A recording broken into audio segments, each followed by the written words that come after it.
Dostlar, salam. Növbəti məntiq testimizi həll edək.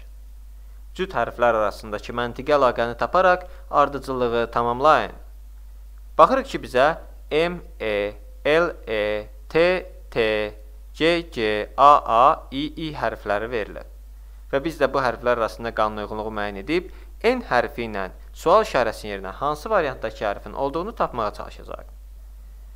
Bu məntiqi testi həll etmək üçün İlk öncə solda olan hərflərin, hər bir cütlükdə solda olan hərflərin oxunuşunu yazaq. M hərfinin oxunuşu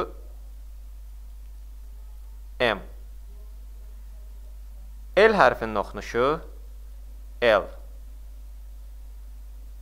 T hərfinin oxunuşu T. C hərfinin oxunuşu C. A hərfinin oxunuşu A, I hərfinin oxunuşu İ'dir. Və N hərfinin oxunuşu da N. Baxırıq ki, solda olan hərfin oxunuşunun birinci hərfi sağdakı hərfdir. M oxunuşda E birincidir. L oxunuşda E birincidir. Ona görə sağda yazılıb. T'də T birincidir, ona görə sağda T təkcə yazılıb, T hərfi.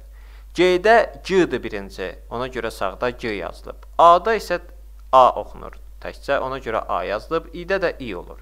Deməli, bu qanun uyğunluğundan davam etsək, N hərfinin oxunuşunda da birinci hərf E'dir.